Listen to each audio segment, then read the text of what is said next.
Opa, Legião do Joy, aqui é o Henrique Araújo, estamos começando mais um Joy Podcast. Temos um convidado mais do que especial, não é não, Débora? Olá, aqui é a Débora Sateles e temos um convidado de honra hoje, um escritor, e eu vou pedir até para ele se apresentar, porque eu sei que eu vou falar o sobrenome dele errado. Tudo bem, Jair? Se apresente aí para a galera. Opa, tudo bom? Aqui é Jairo Saila, eu sou autor do livro A Profecia de Nebuzarate, que vai ser lançado esse ano ainda. E é um prazer estar aqui, sinto muito feliz de ter sido convidado para participar do programa de vocês hoje. Seja muito bem-vindo. E eu vou começar com a pergunta que eu acredito que todo mundo vai querer saber, que é como é que você começou a escrever, como foi esse start aí em que você resolveu virar escritor? Cara, é uma história bem interessante, porque eu sempre fui uma criança muito imaginativa, né? Eu sempre, quando eu ia brincar, inventava histórias na minha cabeça, ou quando eu assistia filmes, eu inventava coisas daquele filme ali que não existiam, mas que eu queria ver, entendeu? Eu queria ver aquela história naquele filme, só que não tinha como, é impossível. E aí eu começava a escrever as histórias de papel e caneta mesmo, escrevia ali e tal, até que eu ganhei meu primeiro computador, e foi quando eu escrevi um livro chamado Armagedon. Inclusive tinha uma personagem chamada Débora nesse livro. Porque o que acontece? Naquela época, quando eu escrevi, eu utilizava muito os nomes dos meus amigos como personagem, né? Então, naquela época, eu conhecia a Débora, eu conhecia a Vitória, tinha uma galera que eu conhecia. E aí eu usava essas pessoas como personagens para o livro. Aí eu escrevi esse Armagedon, isso lá em meados de 2008, 2009, 10 anos atrás. E aí, de lá até aqui, eu só fui aprimorando, minha escrita aprimorando, até que eu consegui lançar meu primeiro texto, que foi ano passado, foi a antologia OVNIs, da editora Diário Macabro, e estamos aí. Né? Qual o nome da editora? Não, tem que falar qual é o nome da editora, o nome do livro, né? O nome da editora é Diário Macabro. Ah, entendi, Jairo Macabro. Aí eu pensei assim, poxa, o Jairo... temos um serial killer, um assassino aqui, a gente não tá sabendo. Podia ser o nome da minha editora, né, de Diário Macabro. Sim, e eu quero até pausar aqui para a galera entender que a personagem Débora sou eu, tá? É a Débora que vos fala aqui hoje. Ela própria, ela própria. Sim, eu me lembro que eu tinha poderes especiais nesse livro do Jairo. Tinha. É porque, assim, a história desse livro, quando eu escrevi... Assim, a primeira coisa que eu vou dizer é que era um livro muito ruim. Mas ruim que... Todo escritor fala isso, né? Foi assim, o primeiro livro que eu escrevi foi muito ruim. Eu acho que eles falam que é muito ruim, eu acho que é para ajudar a vender, para a pessoa ficar com curiosidade para saber se é. Não, mas, cara, esse livro, ele era muito ruim porque, tipo assim, ele é basicamente uma chupação de cenas de filmes e animes que eu gostava. Eu gostava daquela cena Ai, daquele anime, pô, vou transcrever ela aqui no meu livro. Só adaptar ali para o contexto do meu livro e vou encaixar ali, entendeu? Então, o livro ele era recortes de cenas que eu gostava. De várias coisas, né, do conteúdo que eu gostava, né? E aí tinha, assim, a personagem da Débora, que a história do livro era sobre pessoas com poderes especiais que, de uma forma indireta, estavam com destinos ligados com o fim do mundo. É basicamente um X-Men brasileiro. Foi o protótipo da novela Mutantes da Record, basicamente. muito bom.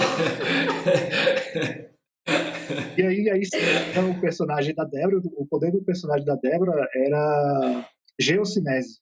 Vocês sabem o que é isso? Geocinese, segundo a ficção, né, é o poder de você controlar a Terra. Tem como ter o poder de controlar o fogo, a água, é o poder de controlar a Terra. Resumindo, apelão, né? Aquele famoso poder apelão, né? Basicamente o dobrador de Dá terra. licença que é a minha personagem. Só que assim, esse livro é muito ruim. Assim, na época eu me orgulhava muito desse livro. Caralho, puta livro foda, eu sou muito foda. E só que nesse livro nunca viu a luz do dia, nem verá a luz do dia. Porque recentemente eu até reli ele, eu encontrei o arquivo dele, eu tinha perdido, mas consegui recuperar, né? E aí reli esse livro e, cara, muito mal escrito. E não, esse livro não vai ver a luz do dia, não.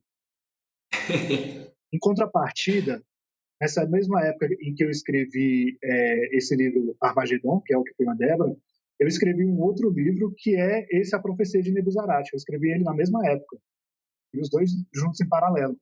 Só que a Profecia de Nebuzarath, que vai ser lançado esse ano, que na época tinha outro título, ele veio sendo reescrito durante todos esses anos. Então, lá de 2010 até 2020, 2021 agora, ele foi sendo reescrito, foi sendo melhorado. As experiências que eu fui tendo de vida, eu fui acrescentando ali, os aprendizados que eu tinha como escritor, eu fui acrescentando. Então, esse livro ele é uma forma final de um material que eu comecei há muitos anos atrás, lá do meu início como escritor. Mas no caso, por exemplo, esse da profecia, qual é a essência dele, assim? Qual seria a profecia, assim, se der para falar assim, a profecia básica, assim, do livro? Não, dá para assim, é porque tipo, o livro ele é a história do César Kannenberg, que é o protagonista, e ele é um estudante de uma escola comum, aqui do 123, inclusive, a história se passa lá, e só ele se vê constantemente sendo atormentado com pesadelos com o fim do mundo, um fim do mundo que vai ser causado por ele próprio. E aí, enquanto tá essa problemática dele com esses pesadelos, ele meio que descobre que na escola, no 123, onde ele estuda, tá rolando uma conspiração e parece querer envolver o país inteiro. Não vou contar muita coisa, quem quiser ler, né, pode comprar lá o livro.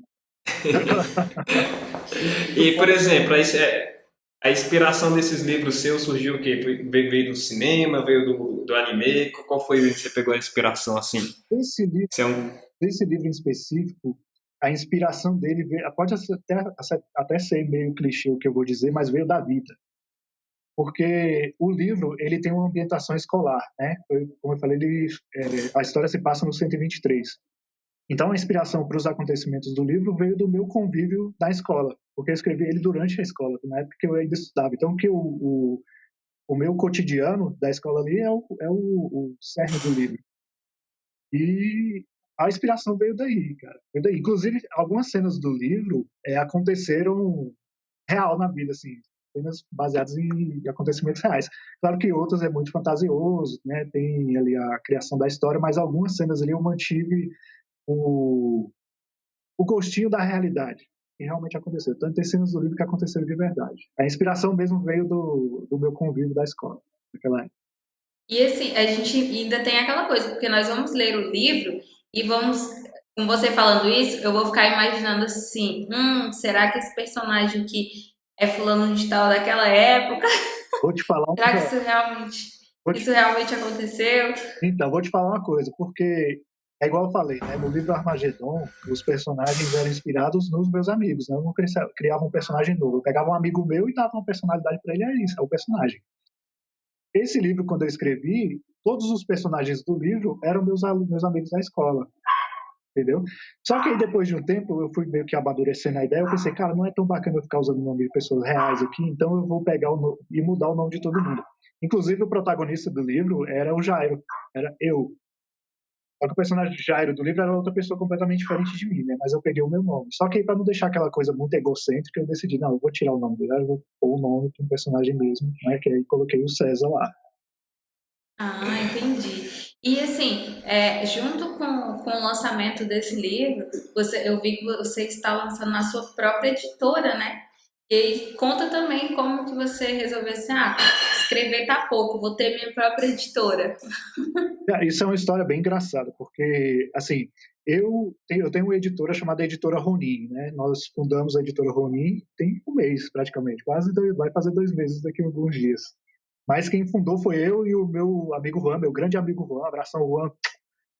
E, tipo assim, a história foi assim, estava eu e ele aqui em casa, ele veio aqui para casa na tarde de domingo, igual hoje, inclusive, e a gente ficou conversou sobre várias coisas e bebendo o tempo todo, cerveja toda hora. E aí, quando foi mais pra noite, que a gente já tava meio mamado, a gente começou a falar do livro, né? Ele falou, pô, e o teu livro lá? Eu falei, não, eu planejo lançar o livro esse ano, só que o meu planejamento era lançar de forma independente, assim, sem editora nenhuma, era só lançar o livro, não teria selo de nenhuma editora, né? Depois, mais pra frente, eu falo por que eu ia fazer isso. Mas aí ele pegou e virou pra mim e falou assim, cara, por que você não abre uma editora para lançar o seu livro? Ele já tinha falado isso para mim algumas outras vezes, mas eu não cheguei a dar muita bola para essa ideia, né? Mas aí, como eu já estava meio bêbado quando ele falou isso, a ideia meio que enraizou ali. Falou, cara, é verdade. Eu não abro uma editora. E a gente, duas vezes, começou a discutir. Pô, vamos criar um Instagram para fazer a editora. A gente cria um site, manda o livro na caixa e não sei o que. Começou a ter 1 milhão de ideias. Aí, assim, deu segunda-feira, a gente pensou, não vai dar certo, foi coisa de momento ali, dos dois estava bêbado ali, não vai dar certo. E, cara, segunda-feira a gente estava super empolgado com essa ideia.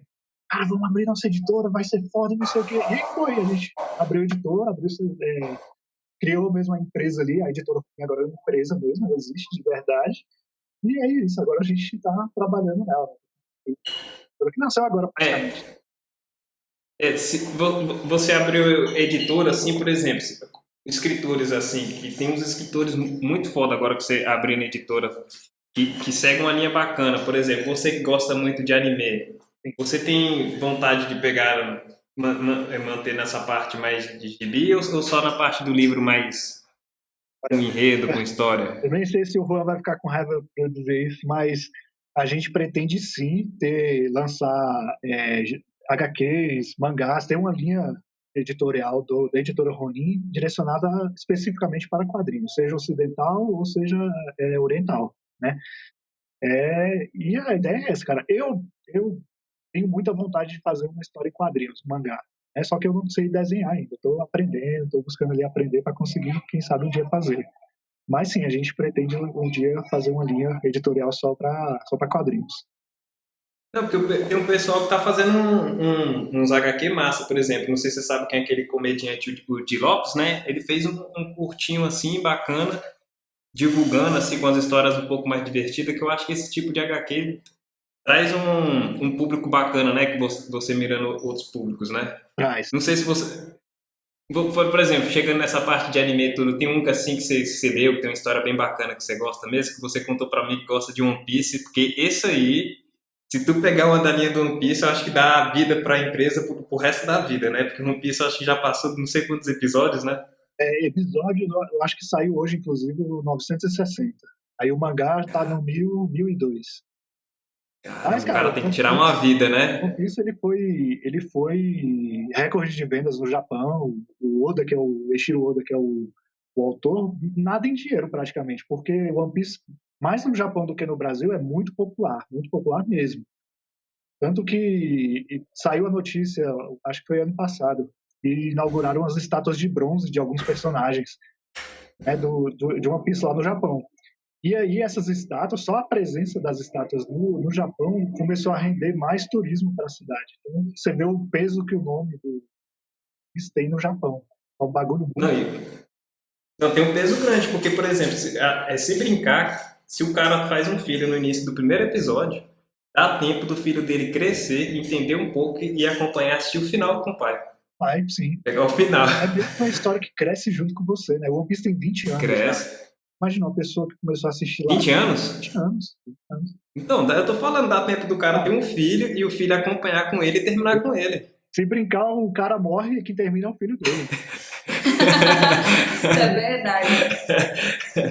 One Piece assisti um bocadinho. E One Piece tem uma coisa diferente, porque, por exemplo, você vê os traços do desenho, ele não é igual aos outros que o apelo do traço do desenho chama muita atenção. O que chama a atenção dele é o enredo, por exemplo.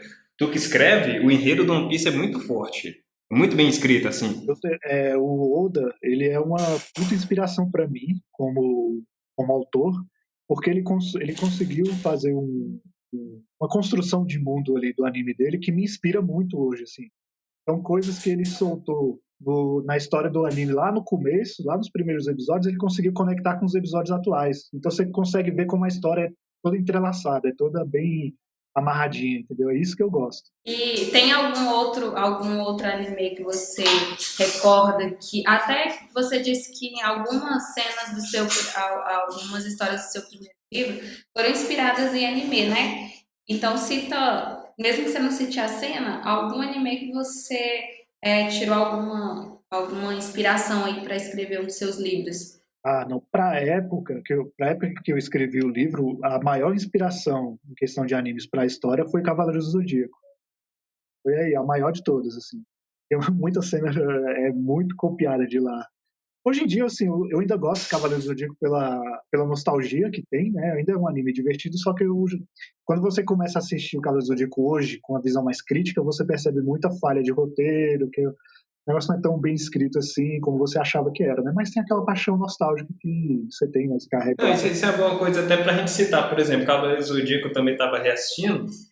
A gente pensar, pô, Cavaleiro do Zodíaco tem muitas lutas. Mas se você for prestar atenção do lado crítico, por exemplo, naquela época, acho que não tinha a qualidade de desenho, a tecnologia que tem, porque se você for prestar atenção, Cavaleiro do Zodíaco não tem muita luta em si. É um cara fala, vou dar meu golpe aqui, aí passa a cena do golpe dele, passa a cena do outro cara caindo. Não sei se você, É, depois de assistir, você pescou isso aí. é basicamente isso. Não tem trocação de soco, né? Que o Dragon Ball tem, por exemplo. É só Aham. basicamente um jogando poder no outro. É E como os se fosse um caras. Joaquim Pô com mais bonitinho, que o Mais cara fica bonitinho. aqui e tá. Aí tinha aquela mamata dos Cavaleiros de Atene, fala, seu golpe não funciona duas vezes comigo, né? Tipo, o golpe do inimigo nunca matava o cara, né?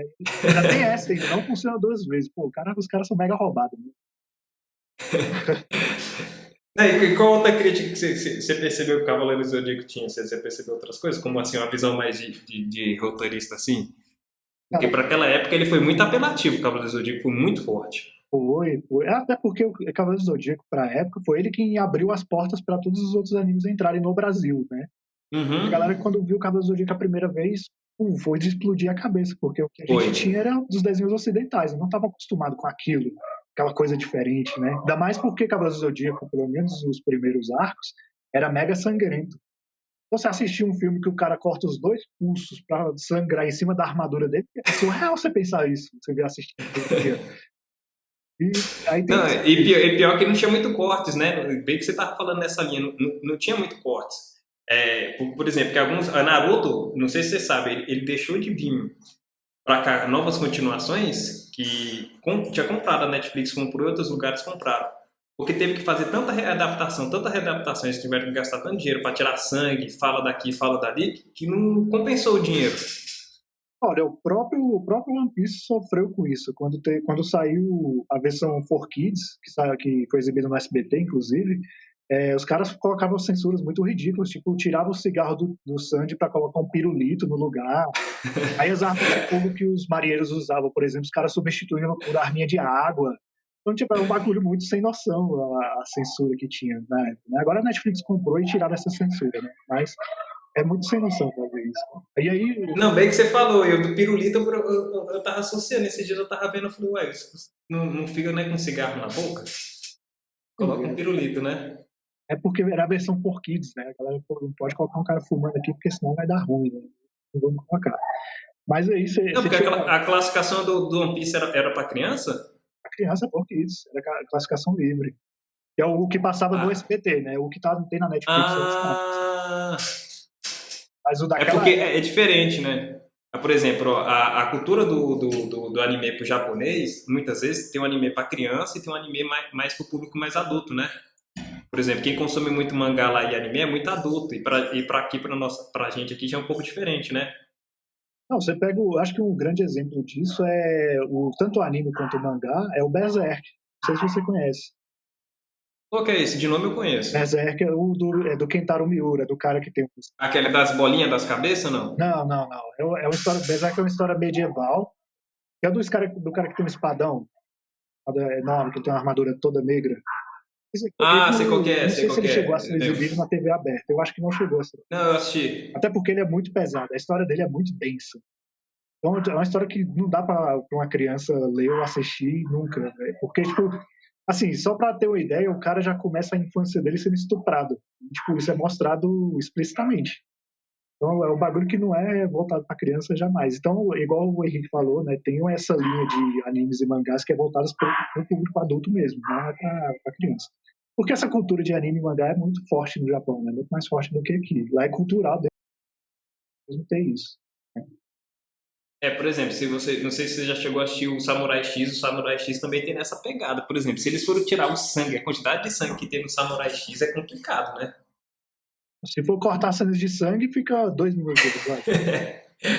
Parou pra pouco. Samurai X basicamente é um cara com a espada lá que quer vingar todo mundo, não sei o que, a honra, não sei o que, mas E não, tem muito mangá que. E assim, eu me inspiro bastante nesses mangás mais pesados também. né? Não só nos mangás mais leves, animes mais leves, como nos mais pesados também. Eu tento fazer uma mescla das minhas histórias, né? Não só o livro A Profecia de Nebuzarashi, mas todos os outros que saíram depois desse. O meu estilo de escrita, por exemplo, é conseguir mesclar uma coisa leve e pesada na mesma história ao mesmo tempo, sem tornar isso muito apelativo ou uma coisa que parece muito forçada também, né? Pelo menos assim, sem querer ser muito pedante, eu acho que eu consegui fazer isso de uma forma muito bem trabalhada. E você, em 2020, você lançou alguns contos, né? Todos esses contos são de histórias mais de terror, voltadas para esse tema mais macabro, porque eu sei que você gosta de escrever né, seguindo um pouco dessa linha também. Eu sou o cara do terror, né? Todo mundo que me conhece sabe que eu Sim, sou o cara do terror. inclusive, antes de você falar, eu quero até parar aqui para dar uma ênfase que hoje é a primeira vez que eu estou vendo o Jairo sem estar de preto, tá? Porque assim, isso eu tenho que comentar, porque acho que eu só via ele de outra cor, acho que na época da escola, e olhe lá, né, que era uma blusinha verde que nós usávamos num curso. Eu acho que você lembra. Isso eu lembro, sim. Isso é um fato histórico, né? Eu não estar de preto é um fato histórico. Sim. A gente tem que tirar até vou fazer uma fotografia aqui, falar igual algumas pessoas, vamos bater um retrato aqui para. Não, mas ele tá certo. Se ele gosta de escrever livro mais dark, com roteiro mais dark e mais pesado, mais macabro, ele disse que tirou um dos livros dele da realidade, da vida real, ele tem que vivenciar, que o personagem principal não era ele. Não. Tem que estar no convívio ali, né? Tem que estar enraizado na pessoa. Não, mas geralmente a maioria dos escritores leva essa levada, não é? O estilo do livro que ele escreve é o estilo, por exemplo, do estilo de vida que ele segue também. Sim, com certeza, com certeza.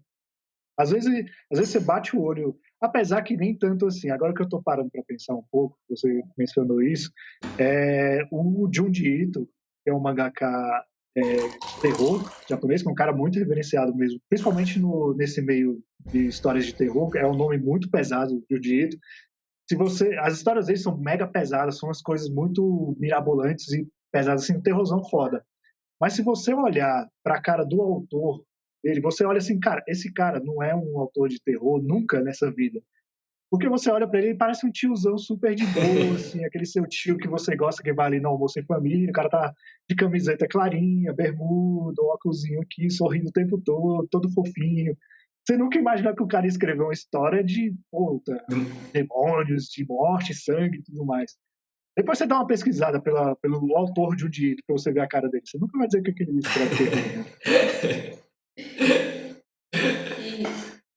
Aí eu tava falando dos contos e aí foi mudando aí pra cor da sua camisa. Você tem algum conto que você pode contar assim, mais ou menos a história, só pra gente saber como que. Um spoiler mesmo de algum dos seus contos aí que foram lançados no ano passado? Posso, cara. Não, então, você tinha perguntado se os contos que eu publiquei ano passado eram de terror, né? Assim, a grande maioria deles, foram 12 no total. Eu acho que 10, 10 desses 12 são sim de terror, mas não por escolha minha. Porque de que forma que eles funcionavam? A editora, eles faziam uma chamada, colocava lá, autores de terror, a gente vai lançar aqui um livro, uma coletânea de contos, vocês enviam seus textos para a gente vai avaliar, os melhores textos serão publicados, né, pela nossa editora aqui. E aí eu mandei, só que assim, todos eles são de terror, então meio que não foi uma escolha minha fazer isso. Agora tem até uma história engraçada, porque eu não planejava lançar esses contos, não fazia parte do meu planejamento ano passado. O meu plano era lançar a Profecia de Nebuzarashi no ano passado. Só que aí veio a pandemia, né, e acabou que atrasou meus planos. Eu não tive mais como publicar esse livro ano passado. Aí o meu amigo Tiagão, beijo Tiago, você é foda. Ele mandou para mim e falou, cara, ó, essa editora aqui tá lançando um edital para contos de OVNIs. Você quer mandar para eles para tentar a sorte? Eu falei, cara, já que eu não vou lançar meu livro, eu vou tentar a sorte, não vou fazer nada aqui, né? Vou tentar a sorte. E mandei, assim, mas mandei sem muita esperança, né? Sem acreditar muito que ia dar certo, mandei só por mandar. E aí eu fui aprovado. Eu, pô, cara, que massa, fui aprovado. Meu primeiro texto publicado, né? Isso, pô, mega, isso para um autor é uma mega felicidade, ainda mais um autor brasileiro.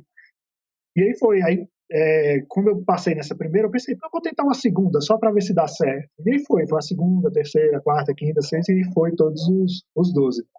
Aí o primeiro livro que saiu foi esse daqui, dá pra ver. Ah, dá pra ver. Esse é o Dossiê Macabro OVNIs, foi o primeiro texto que eu publiquei, tá nesse livro aqui. E ele é um livro inteiro sobre histórias de OVNIs, né? Aí, assim, você tinha perguntado também para eu dar uma palhinha da história de um dos contos, né? Desse aqui em específico, a história dele é sobre um repórter. Ele vai investigar o desaparecimento de um cara. Porque, tipo assim, esse cara, o nome do conto é O Desaparecimento de Jonathan Cruz. Jonathan Cruz é o cara, né, que subiu, que ele foi lá investigar. Esse Jonathan, ele estava investigando uma corrupção que estava havendo na Agência Espacial Brasileira, e aí, em dado momento, ele desapareceu, sem deixar rastros. Aí a história começa com esse amigo dele indo investigar isso, indo até o último lugar onde ele foi visto, que foi o apartamento onde ele se hospedou para, né, fazer a investigação dele. A história inteira se passa dentro do apartamento. E aí ele começa a ter experiências com assim, contato imediato de primeiro, segundo e terceiro grau.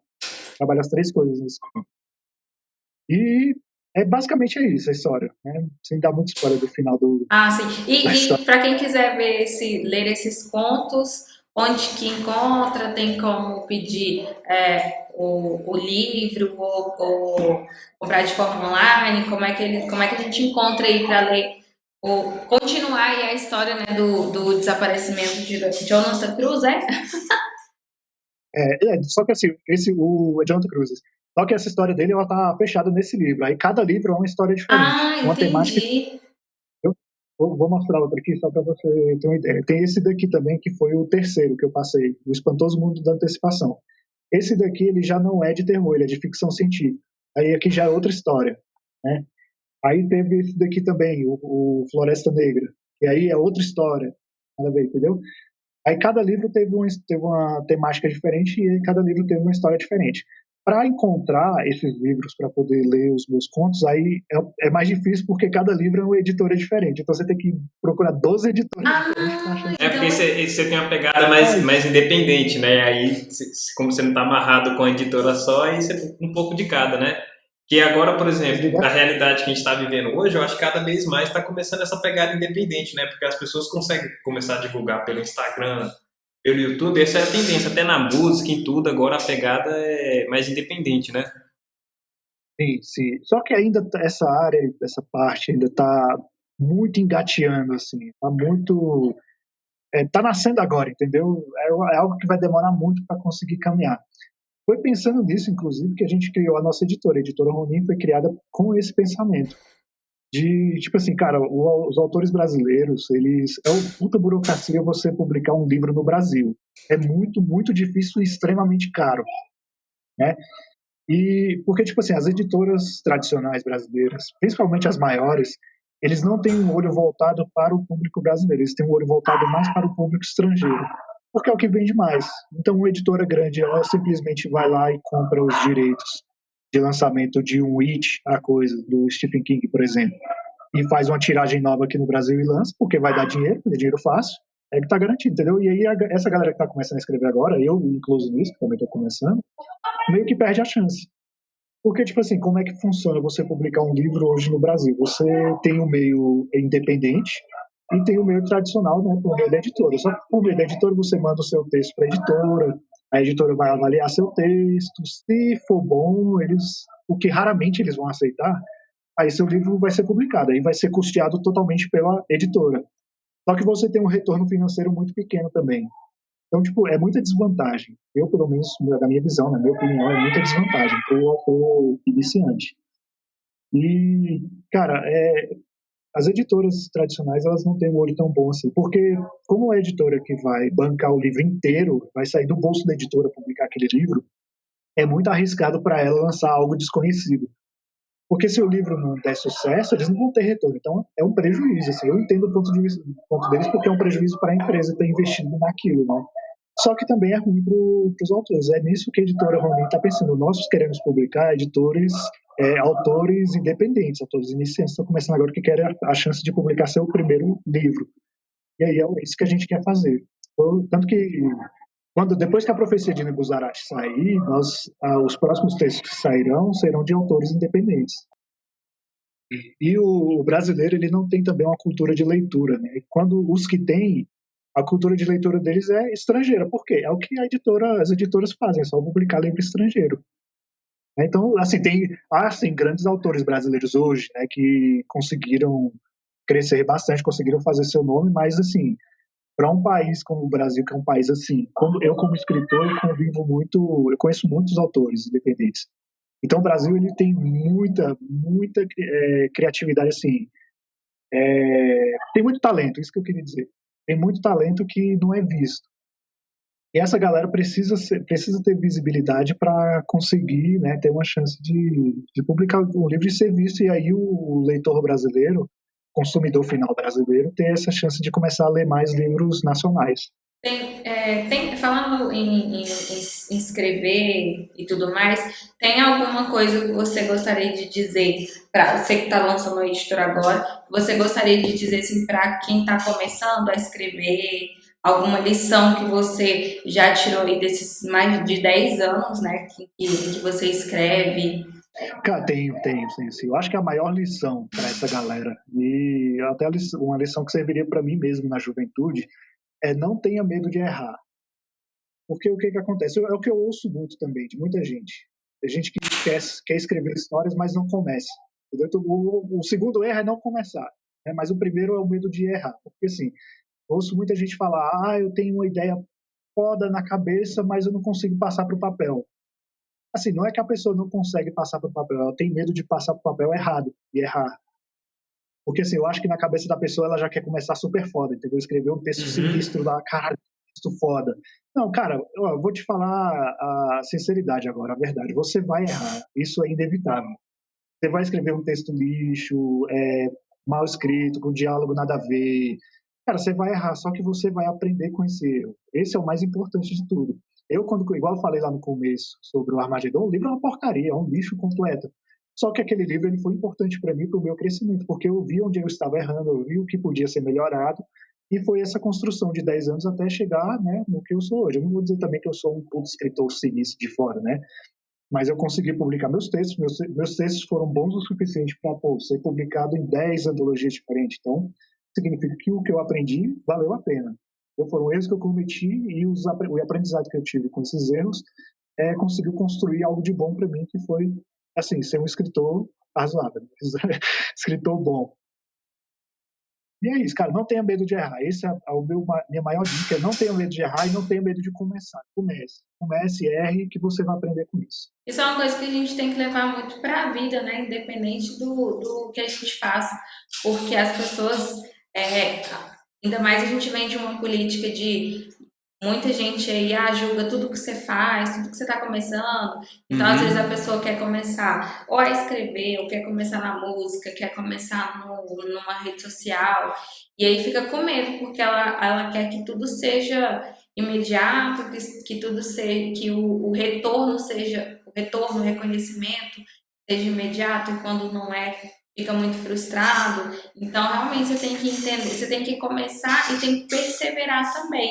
Né? Porque senão a gente não chega em lugar nenhum.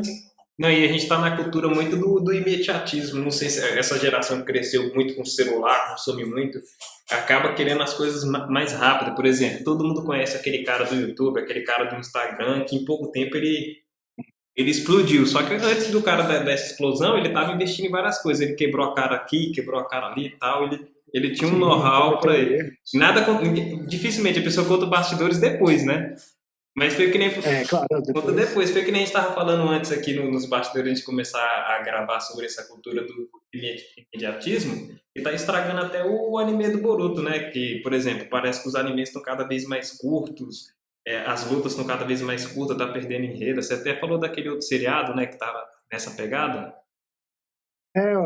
WandaVision está sendo lançado agora pela Disney Plus, né? Porque a galera tá acostumada com a Netflix que lança uma temporada inteira de uma vez só. E aí, não, essa série agora ela tá sendo lançada episódios semanais. Aí a galera tá, vai estar um episódio semanal, por que não lança tudo? Aí, se você lança tudo, eles reclamam que não tá demorando para sair uma nova temporada. Pô, não dá para agradar esse ponto. A pessoa não sabe o que ela quer. Eu vou até fazer uma confissão aqui, porque eu sou uma dessas pessoas para assistir seriado. Então, eu só quero assistir o seriado se eu vejo lá que já tem 3 temporadas, já tem 4, já tem praticamente, ele já foi encerrado. Porque aí eu sei que eu vou conseguir assistir a hora que eu quiser e vai ter a finalização da história. Inclusive, eu fui assistir um recente que a gente assistiu acho que 2 temporadas, né, diretão. Eu não gosto nem de pausar. Assim, quanto mais eu conseguir assistir, se eu conseguir assistir 3, 4 episódios num dia, melhor. E aí eu finalizou, então eu tenho que esperar outra temporada para conseguir encerrar um caso, que é caso de suspense, policial, que é esse estilo que eu gosto. Aquele, não quer Floresta, não É seriado? Floresta não, é Labirinto Verde. Labirinto não sei se você Verde. já ouviu falar. Não, né? Eu gosto mais dessa pegada assim, de investigação, polícia. Inclusive tem um que você me indicou que eu não assisti, mas o Henrique assistiu.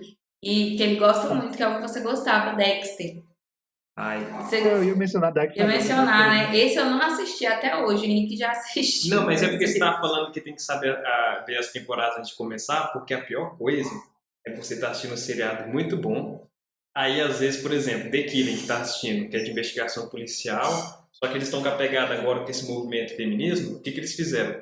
Agora cresceu o número de séries policiais que quem começa a abrir investigação são mulheres. Geralmente as séries de investigação policial, estilo, por exemplo, Dexter mesmo, por exemplo, entre aspas, é uma investigação policial que ele caça serial killer e ele mesmo mata, né? Nessas pegadas, a maioria é tudo homem. Porque o cara é meio desbravador, meio só, não confia em ninguém e vai ele sozinho, porque todo mundo é mais devagar e ele vai só, né? Essa pegada de estilo de série de investigação policial. E agora cresceu muito o número de séries de investigação policiais com mulheres, The Killing, Floresta, e muitos outros na Netflix, que eles viram a tendência. E esse do The Killing dá um pouco de angústia, que a mulher é extremamente teimosa. Ela tá bem assim, poxa, esse lugar aqui tá escuro, perigoso, tá muito complicado. Ela, eu acho que eu não vou ligar pra ninguém pra me ajudar. E vai, você fica, por que você vai só? Esse tipo de burrice, né, entre aspas, de um personagem dá muita agonia mesmo, né, cara? Isso que prende, né? Eu aprendi muito com isso, inclusive, assim, cara, eu não vou usar isso nas minhas histórias porque eu tô chamando o leitor, assim, a pessoa que está acompanhando a minha história de burro, né? Eu ia perguntar se você traz isso para os livros, ainda bem que você já comentou. Porque eu ia perguntar se você faz isso. Disse, eu tenho que já, sei lá, ler umas 3, 10 páginas para saber o que aconteceu agora. Porque realmente é um pouco angustiante. E isso essa cultura do imediatismo, querendo ou não, a gente vai trazendo um pouco, cada um vai trazendo para a sua realidade alguma coisa. Então, por exemplo, eu sei que em alguns pontos da minha vida, tudo demora, é com esforço, é com isso, com aquilo, mas em questão de seriado, eu tenho essa cultura do imediatismo. Então, eu quero assistir algo que vai sair tudo, vai ter, sei lá, 3, 4 temporadas junto para poder assistir um monte, né? Inclusive, quando eu nunca tinha parado para assistir Naruto. E eu fui assistir Naruto em 2020, quando eu tive Covid. Então, eu assisti Naruto da hora que eu acordava até a hora que eu ia dormir. Eu acho que eu terminei aquela primeira fase do todo mundo vai me xingar porque eu não lembro qual que é o nome, mas a primeira fase do Naruto eu terminei em 2 dias. E eram muitos episódios. 120 e poucos episódios de Naruto Shippuden eu assisti também 2 dias, 3 dias no máximo. Porque eu tô almoçando e tô assistindo. Eu tenho muito esse problema. Você assiste enquanto tá comendo? Isso é errado, mas quando eu tô igual eu tava assim, com Covid, isolada e tudo mais, aí pra eu terminar de ver logo, eu comia assistindo. Não, mas Naruto eu acho que você fica até com uma espécie assim, bora dizer assim, é permitido, porque Naruto ele tem uma coisa que você parece que assistiu um episódio, tem aquela informação, aí ele deixa num trechinho no final que pode acontecer no próximo e você fica, poxa, o episódio só tem 13, 15, 17 minutos, é muito curto, eu vou assistir mais um, né? Pra saber o final. Aí ele deixa mais o finalzinho a continuar. Aí, se você tem uma cartela enorme pra assistir, você vai emendando, porque sempre ele deixa um finalzinho, um finalzinho, um finalzinho. E, por exemplo, na minha época, eu assisti o Naruto acompanhando certinho, aquele episódio que tinha do Naruto que você assistia, o pessoal ia sair pra jogar bola pra assistir e só comentava do Naruto. Eu acho que já tem uns 10, 15, 20 anos atrás, era um episódio por semana, acho que gera comentário entre os amigos pra semana toda. Não sei se você acompanhou, foi nessa época, certinho. Não, eu vi também. É o que eu ia comentar também depois do que a Débora falou aí, é porque eu não sei se foi assim contigo também, mas eu não venho da época. Quando eu assistia séries e animes, não existia isso de sair uma temporada inteira. Aham. Era sempre semanal, você não tinha opção, era semanal. Aí você assistia o episódio dessa semana que vem você viu o próximo. E é isso. Então meio que não me incomodo assim de uma série igual o WandaVision agora sair um episódio por semana, não me incomodo com isso. Eu acho super de boa. Eu acho até melhor porque eu não tenho tempo de parar para assistir uma temporada inteira sentado. Eu acho que até, não sei se é mais por eu estar mais velho, alguma coisa assim, eu não consigo parar no sofá e ficar, tipo, 5 horas assistindo a mesma coisa, entendeu? Então, chega uma hora que eu canso, tipo, eu quero levantar, esticar a perna, fazer outra coisa e tal, não sei o quê. Então, isso eu não tenho essa coisa do imediatismo com questão de série, porque eu acho que é muito cultural, né? Porque eu não Eu acho que é por causa da geração aquela mais nova, lançava um episódio por semana. Por exemplo, Naruto, One Piece era um por semana. Por exemplo, o cara por exemplo, você que acompanha o One Piece até agora, porque o One Piece eu saí do meio do caminho e acompanhei mais o Naruto e Bleach. Que, por exemplo, para acompanhar o One Piece um episódio por semana, você tem que ter um controle bem tranquilo, apesar de ser viciante, né? Porque Mas eu vou dizer o que é pior. Porque, tipo assim, o episódio, o One Piece, o anime, é ok, isso é um episódio por semana, mas você tem a certeza de que todo domingo tem um episódio de One Piece. Você tem a certeza disso. Raras exceções que não tem, né? Por data comemorativa, ou seja, por outro motivo. Agora, o mangá de One Piece é complicado, porque, tipo assim, saiu o capítulo agora 1002, sexta-feira. Semana que vem não tem capítulo. É tipo, daqui 2 semanas vai sair o próximo. Aí não tem essa regularidade de lançamentos de capítulos do mangá. Tem vezes que é 2 capítulos por semana, e aí na semana seguinte não tem. Ou aí lança um capítulo de uma semana, nas 2 semanas seguintes não tem capítulo. Você não tem essa periodicidade de lançamentos de capítulos de mangá. E também, Que é mais sofrimento ainda. ainda também tem pior, por exemplo, Naruto também. Por exemplo, Naruto, você ficava a semana toda para esperar um episódio, aí vinha um filler, né? Sim, ainda tinha isso, filler. One Piece não sofre com isso, não tem tanto filler assim, mas Naruto, meu Deus do céu, é muito filler, cara. Dava agonia, mano, dava agonia, cara, porque você queria ver, pra quem conhecia o mangá, você queria ver a história avançar, você queria ver o que aconteceu no mangá sendo representado no anime. Aí os caras tacaram uns filler nada a ver lá no meio da história e, pô, é de ficar muito puto. Não, e eram uns filler, por exemplo, tem 2 tipos de filler, por exemplo, às vezes o Naruto colocava um filler lá para explicar alguma história, alguma coisa do passado, até que vai lá. Mas tinha vezes que eles colocavam um filler lá, tipo assim, como se fosse um especial de Natal, algumas coisas assim, totalmente fora do contexto, assim. Aí esse é broxante, né? Porque tu espera a semana toda, né?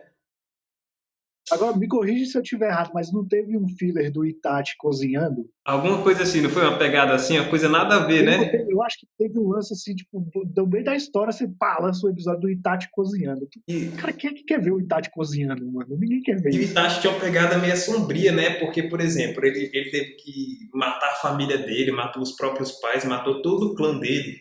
O clã, tipo, a família dele, assim, de sangue dele, ele deixou só o irmão dele vivo, ele teve que ser renegado, viver nas sombras da vila, ver o amigo dele morrer, aí ele vai lá e mostra ele cozinhando. Tipo assim, é um filho assim que sai meio do padrão da realidade, né? Sai, cara, assim, essa é uma das críticas que eu tenho com o Naruto, com o anime, né, especificamente. E essa quebra de construção de expectativa que o anime vai construir, a gente quebra com o filho ali no meio, nada a ver. Tu tira totalmente da história, velho. Não sei se é da É muito cultura foda. japonesa, essa quebra de padrão, que o pessoal quer ver algo muito diferente do personagem. Eu não sei, mas é porque fica muito. Assim, pô, você vai fazer um filler, não faz com uma quebra de padrão muito grande. Coloca pra explicar uma história do passado, que Naruto às vezes colocava uns fillers nada a ver, uma história assim que não seguia o enredo principal, mas pelo menos tinha alguma história, quando ele vai lá, vai fazer uma missão pra uma menina que é tipo, como se fosse uma princesa lá e tal, até que ele vai lá. Agora aqueles fillers que quebram o enredo total, isso aí é broxante demais. O One Piece ele faz isso bem. Apesar de ter poucos fillers, ele faz isso bem, porque os fillers eles nunca estão no meio do arco. Né? Você tem o arco de Alabasta, por exemplo. Você não está com o filler lá do Luffy cozinhando no meio do arco. Né? Os fillers eles acontecem entre arcos. Então acaba um arco principal do mangá e começa um arcozinho assim, filler, é tipo 3 episódios só de fillerzinho, e aí continua a história do mangá depois. E os fillers do One Piece não chega a ser umas coisas aleatórias, tipo umas historinhas que chega a ser mais divertida, mais inusitada. Porque geralmente nos animes eles tacam um filler ali para tentar distanciar o anime do mangá, Aham. o anime não alcançar o mangá, né? Pra dar aquela distância, né, mais de segurança. E aí o One Piece nunca teve muito esse problema, né? Porque eles lançam um arco ali filler no meio da história e conseguem dar aquela distância de boa do mangá e já era. Já o Naruto era qualquer hora que podia vir um filler no meio da história e foda-se, nunca sabia quando é que vinha. E. Assim, hoje em dia com a internet é fácil você burlar isso, né? Você joga ali na internet lista de episódios de Naruto. Aí vai ter lá a lista de episódios, aí do lado vai estar, esse episódio é filler, esse aqui é filler, esse é opa, esse aqui eu vou pular todos esses e continua a história certinho. Essa geração aí não sabe o que é sofrer, né? Tudo ficar a semana toda esperando. Tá tudo mais fácil com a tecnologia, né? E não, pô, tudo muito na mão, né? Tudo muito simples. Por exemplo, Pessoa. na minha época a gente comemorava, por exemplo, o Yu Yu Hakusho tem uma dublagem mais pegada mais brasileira, assim, com a narração mais. Eles colocavam aqueles bordões e tudo mais, homenageando aqui. Hoje em dia você não consegue colocar a dublagem igual do Yu Yu Hakusho pra agora, não. Você não consegue. Eu acho que tem tanto problema, assim, de você trazer uma dublagem dessa pra cá, porque tem umas interpretações. Não, criança não pode ouvir isso. Não, essa frase não ficou bem encaixada. Tem algumas frases da dublagem do Yu Yu Hakusho daquela época que hoje em dia não caberia jamais, jamais. O anime do One Punch Man, ele até tentou tá bem, inclusive, trazer essa dublagem mais brasileira, mais abrasileirada pro anime do One Punch Man. Só que não chega a ser aquela coisa escrachada que era a dublagem do Yu Yu Hakusho, né, que a gente tá acostumado. Não chega a ter aquelas... Não dá pra citar muito, né, o que era dito lá. Mas quem assistiu sabe do que eu tô falando. Aí você falando do One Punch Man, o One Punch Man tem uma coisa que eu fico, assim, intrigado, né? Será que eu assisti alguns episódios e não cheguei a acompanhar? Será que até hoje ele não conseguiu pegar um inimigo que ele conseguia derrotar sem ser com um soco só, não? Bom, para quem viu tanto o mangá quanto o anime, teve o Boros, né? Que o Boros ele conseguiu aguentar um soco do Saitama. Só que foi um soco, tipo, um soquinho, assim, soquinho de boa. Aí o Saitama, para vencer o Boros, teve que dar um soco sério, né? Então, tipo, acho que foi o único inimigo até hoje que ele teve que dar 2 socos pra vencer. Um soco normal e depois aí um soco sério.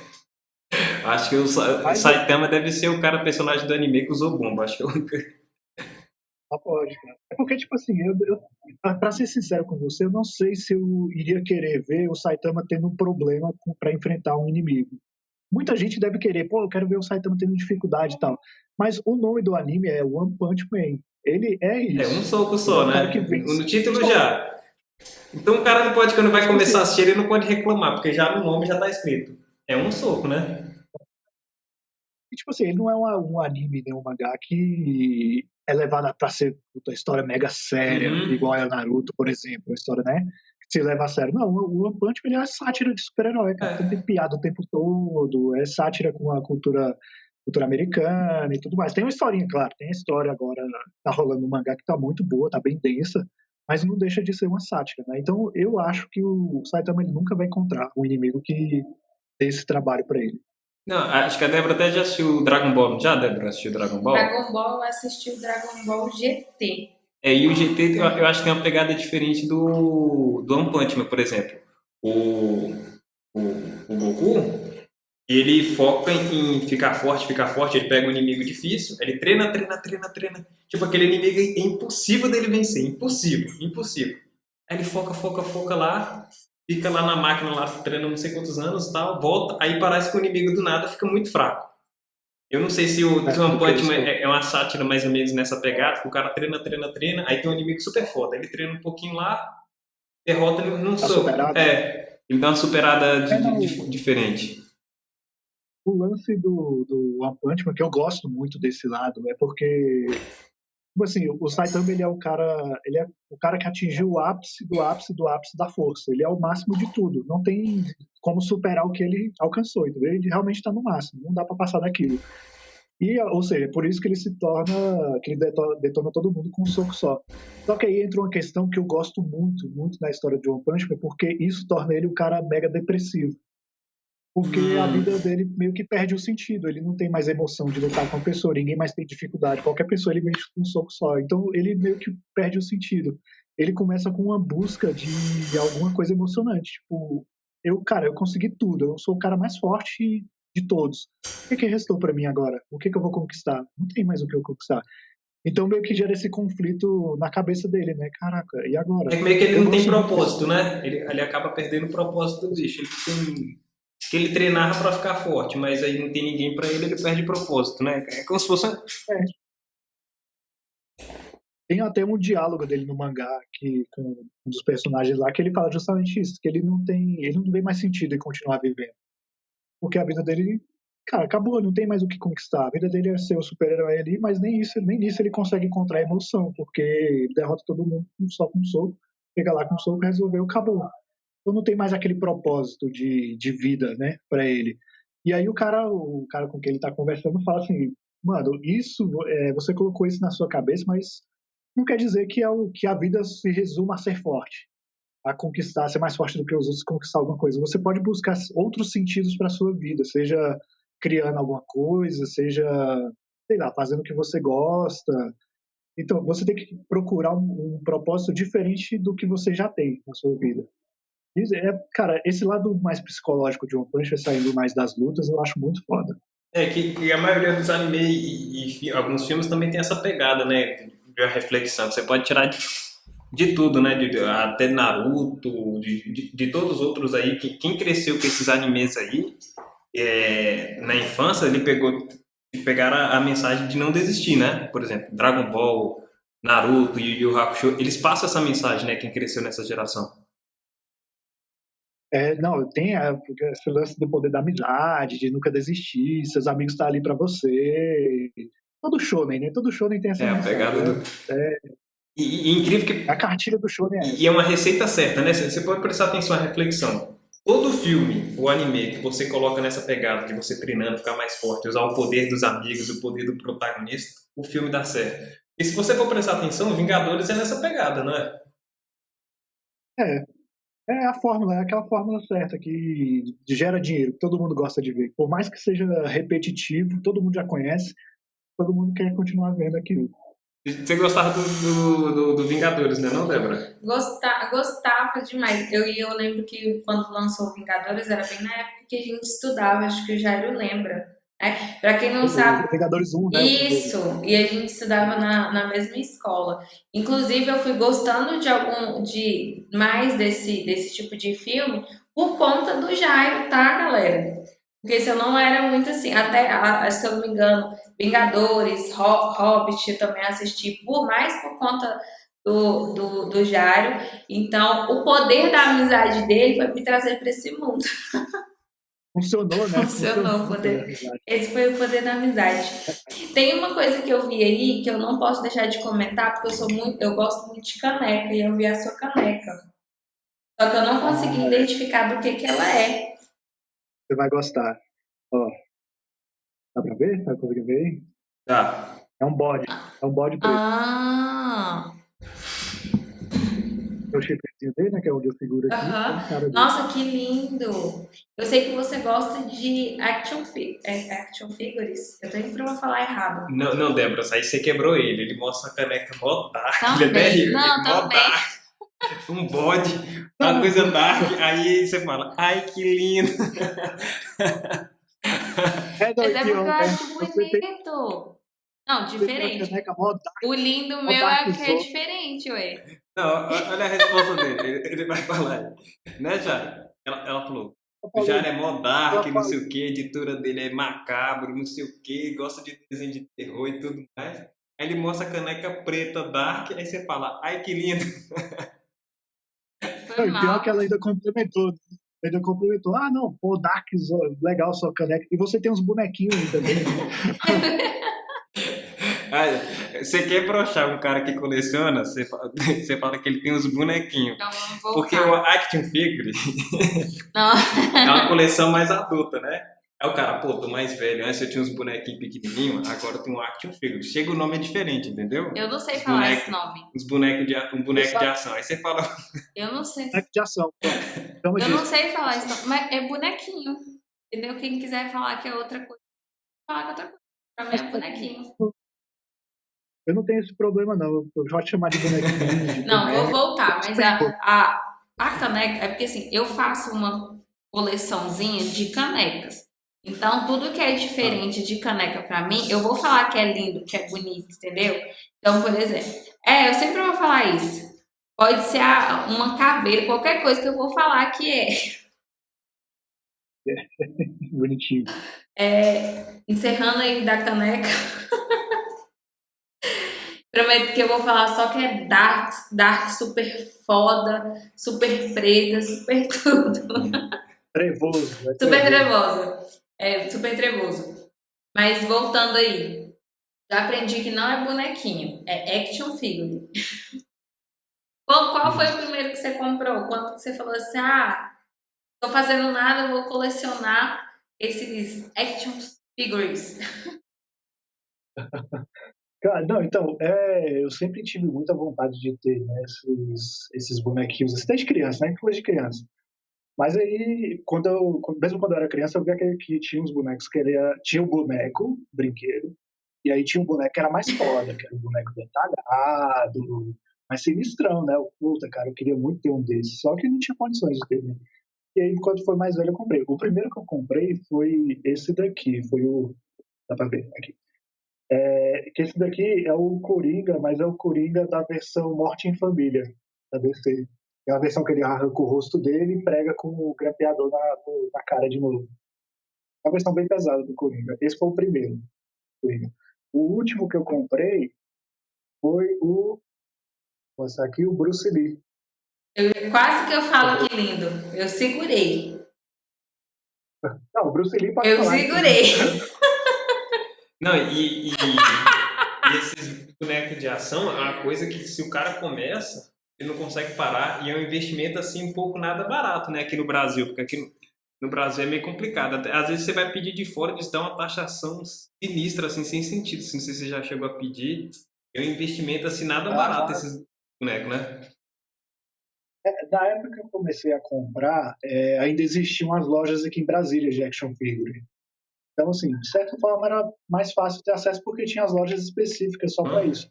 Só que com o tempo, como o dólar foi ficando mais caro, a taxação em cima desses bonecos para importar eles para cá foi ficando mais caro, todas as lojas fecharam. Então, as opções que sobrou para a gente, tipo, eu que coleciona esses action figures foi comprar pela internet, né? E aí, cara, não tem pra onde correr.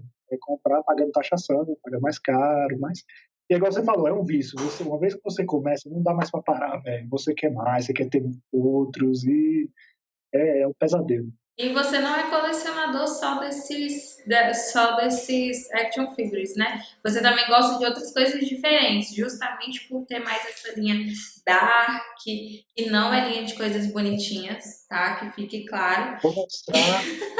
Vou mostrar uma coisa aqui que eu tenho, que eu duvido, pouquíssima gente pessoas iriam querer ter também. Mas, ó, é o tabuleiro do jogo do Pop. Eu lembro que você foi na Jumanji, época que né? você estudava, não é? É, Que você comprou? cara, tem muitos anos, nem lembro mais quando foi, mas deve ter sido. Eu lembro, eu comprei na Asa Norte isso daqui, velho, de madeira. E você já brincou?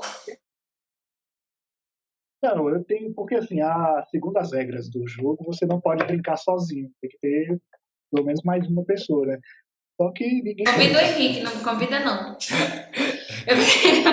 Porque eu acho que muita gente tem medo desse estilo desses jogos meio macabro, né? Porque, não, Não, não, bora chamar alguém. Não, bora ter um joguinho aqui, bora jogar jogo de tabuleiro. Como é que é? Não, você vai arrastando o copo, ele vai dando o nome ali, é dos espíritos, das coisas do além, que vai vir aqui visitar a gente. Até porque todos os exemplos que a gente tem na cultura popular sempre dá merda, porque vai brincar com isso, né? A gente nunca tem uma experiência positiva, é sempre dá merda. Então não tem pra onde correr. Essa tabuleirozinho serve só como porta-copo. Se ele começar a andar sozinho, não derrubar. Assim, com ele, né? É, pra não derrubar minha bebida. Não, e esse boneco é um investimento interessante, por exemplo. Você já é daqueles colecionadores que tira da caixa, né? Porque se você manter na caixa e você vai guardando, guardando, guardando, vira uma nota esses bonecos aí. Tem uma galera que tem esse lance de não tirar da caixa para não perder o valor, né? Eu não, cara. Eu gosto de tirar da caixa, eu gosto de pôr o boneco em posição diferente, fazer um monte de coisa. Agora, o único que eu mantenho ele dentro da caixa, que não é exatamente a caixa onde ele veio quando eu comprei, é o Chuck. Porque o Chuck ele veio na caixa do boneco brinquedo bonzinho. Né? Então eu deixei ele dentro da caixa porque faz parte do contexto dele estar aqui, né? Mas, tipo, não tem problema nenhum eu pegar ele e tirar ele da caixa, né? Deixo Ah. ele da E- caixa, deixo com Ele é seu ele. favoritinho, não? Tá top 5 favoritos. Top 5? Qual Top é o 5. top um? Qual, cara, top 1? Deixa eu ver. Ah, tá. Já sei quem é o top 1. Peraí, vou te mostrar aqui. O top 1 é o Zoro, o Zorão da Massa, do One Piece. Ah, tinha que ser One Piece, do One Piece. A Zorão da Massa. Comprei tem uns anos já. Foi muito difícil achar ele também. Não, não sei se Eu você tô já tentando viu. segurar, mas eu já queria soltar aqui uns 3 quilinhos aqui, ó. Não, é engraçado esse Até com o boneco Chuck. do Zoro, não sei se você já viu, tem um vídeo no TikTok, né, que fala bem assim, como você explicar One Piece para uma pessoa que não assistiu? Assim, uma pessoa de fora do mundo de anime. É um Sim. cara que luta com três espadas, aí fala, mas como que ele luta com três espadas? Como que é? Não, ao mesmo tempo, mas a gente só tem duas mãos, não. A terceira ele coloca na boca, é um cara que é um homem de borracha que ele estica. Ele é um pirata e ele não pode entrar na água, senão ele morre. É. Entendeu? Um pirata que não pode entrar na água. E o médico E tem da embarcação é uma a rena. Rena, a Renazinha. E tem essa piada hoje em dia, né? Não vou assistir o anime do Pirata que Estica porque tem muito episódio, né? Não é nem One Piece, mas é o anime do Pirata que Estica, né? É, porque eu acho que esticou tanto, né, os episódios, né? Não, mas ele tá É, não. certo, pô, tá dando dinheiro pra caramba, tá tendo audiência pra que o cara vai parar.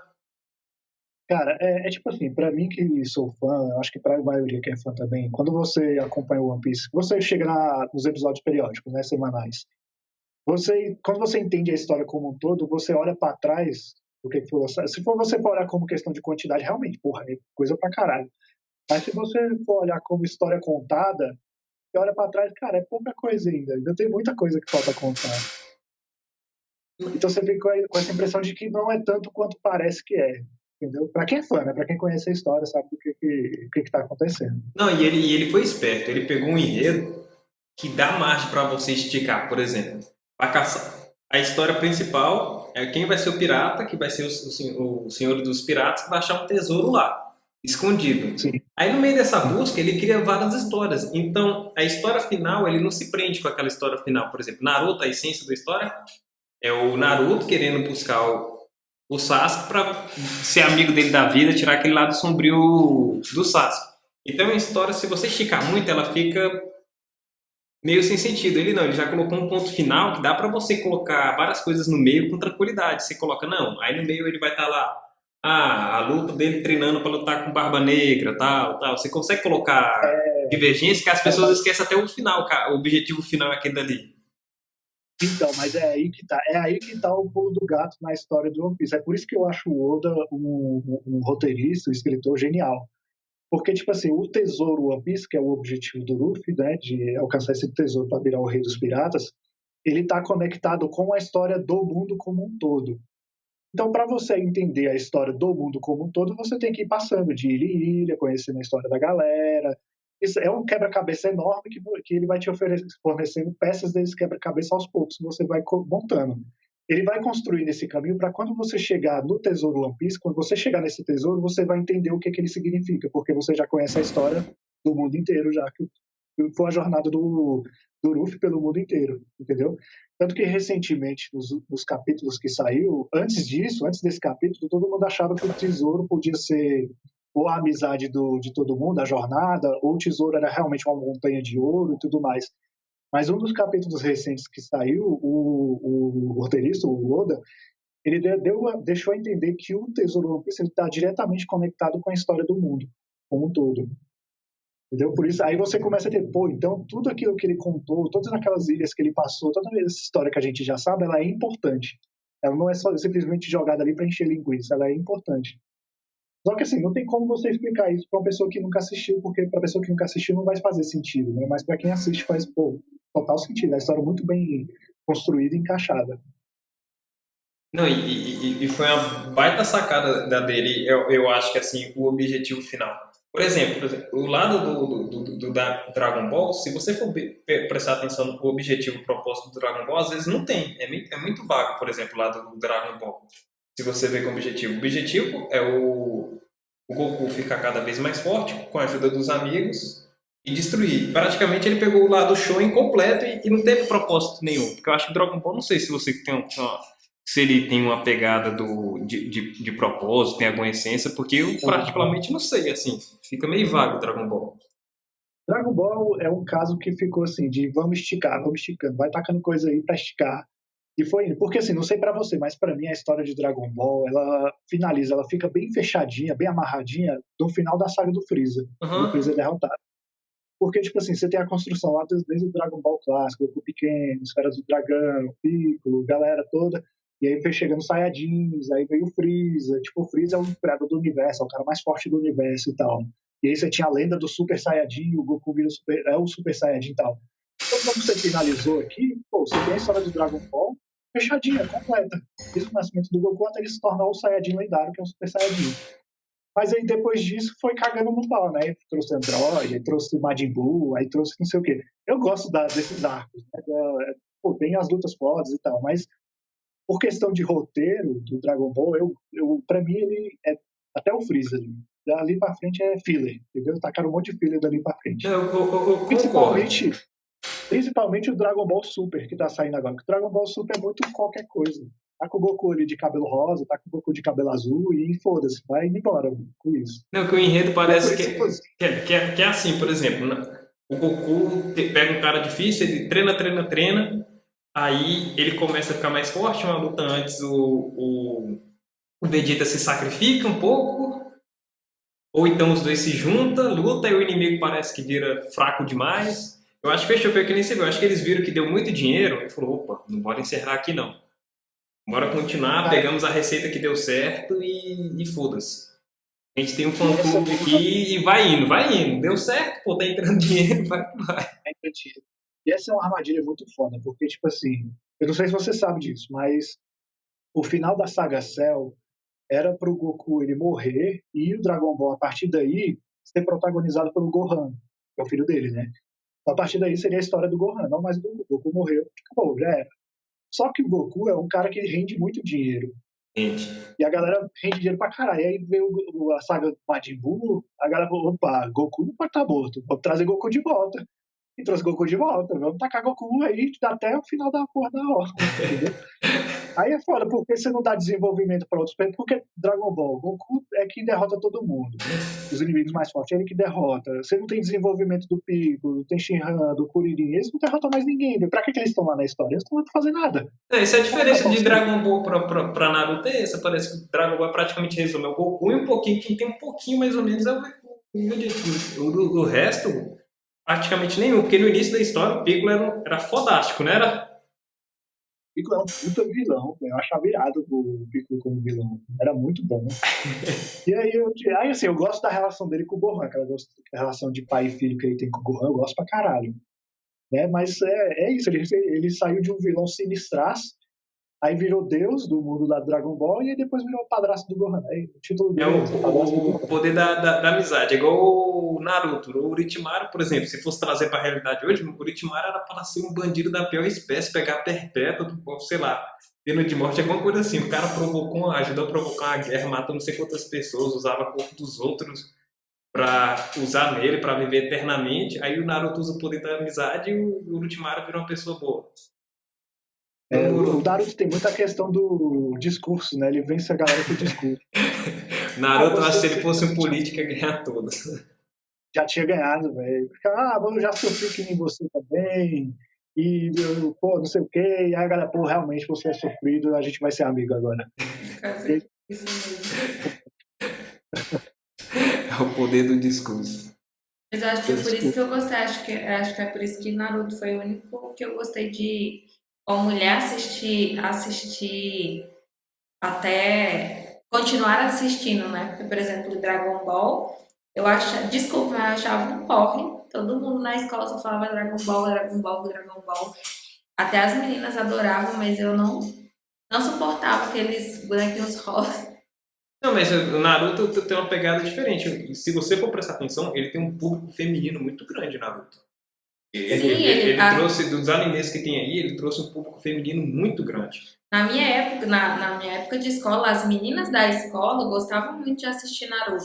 Agora, sim, também de assistir outras coisas. Mas eu tô falando assim que Naruto é o único e eu acho que, pelo menos pra mim, dá mais vontade de continuar o segmento de assistindo, de ver Boruto, de estar sempre continuando. Agora, Dragon Ball não. Dragon Ball, há poucos episódios, já queria mudar pra outra coisa.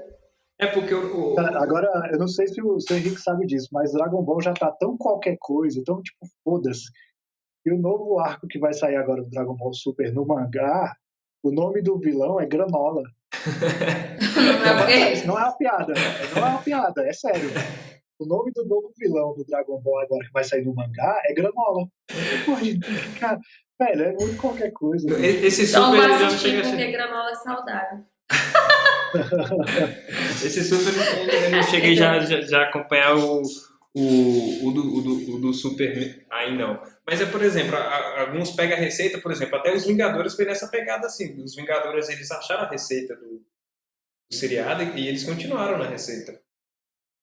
Claro, tá dando dinheiro, vai continuando. É porque porque assim, é aquela receita que dá dinheiro, né? Porque os empresários lá que investem nos filmes da Marvel, eles querem o retorno financeiro. Tipo, tá cagando pra história. Eles querem o dinheiro voltando o dobro, o triplo. É ver o dinheiro entrando. Aí, às vezes, o roteirista tem uma ideia diferente. Puta, se acontecer isso com o Capitão América e o Homem de Ferro fizer isso, não sei o que, é uma ideia totalmente diferente de tudo que já saiu. Aí o cara que está investindo dinheiro fala assim, ó, calma aí, eu não sei se isso vai dar certo, se vai render, se der prejuízo a gente está no sal. Então segura essa ideia, não vamos fazer o que dá certo. O formato da Marvel é o quê? Piadinha, aquela historinha do super-herói que salva todo mundo, e é isso, é a fórmula da Marvel, entendeu? Se está dando certo, não é aquela história, não vamos mexer em time que está ganhando. Não, Tá funcionando igual. é igual o Deadpool, né? Por exemplo, o Deadpool teve essa pegada mais assim, né? Ele quebra um pouco a parede do Deadpool, mas o Deadpool ele acaba fazendo mais sucesso com um público que é mais apegado a ele, que conhece a história. Eu acho que o Deadpool ele não vende muito assim, só que eles fizeram uma propaganda, eu acho que um pouco diferente, deixou ele bem engraçado e trouxe o público, entendeu? Eles conseguiram quebrar aquela fórmula mágica, por exemplo, igual da Marvel, é um super-herói legalzinho, colocou um anti-herói e deu certo, né? E principalmente porque é um filme mais 18, né? É um filme que tem violência, tem xingamento, que é um dos filmes da Marvel que tem, né? Então Deadpool é um filme de super-herói que tem xingamento, tem sangue, tem um cara perdendo um braço, levando um tiro na cabeça, que é as coisas que o filme da Marvel não tem, e nem vai ter. Até agora, não sei, porque o Deadpool ele foi confirmado agora que ele vai pra Marvel mesmo, que faz parte do universo da Marvel, e os filmes dele vai continuar como mais 18. Agora, como isso vai funcionar, eu não sei. Os restos dos filmes Vamos aguardar aí os próximos. vai ser maior de 18? Uhum. Já confirmaram. Confirmaram que vai ser mais de 18. A continuação? É porque o Deadpool ele era da Fox. Fox? Era da Fox.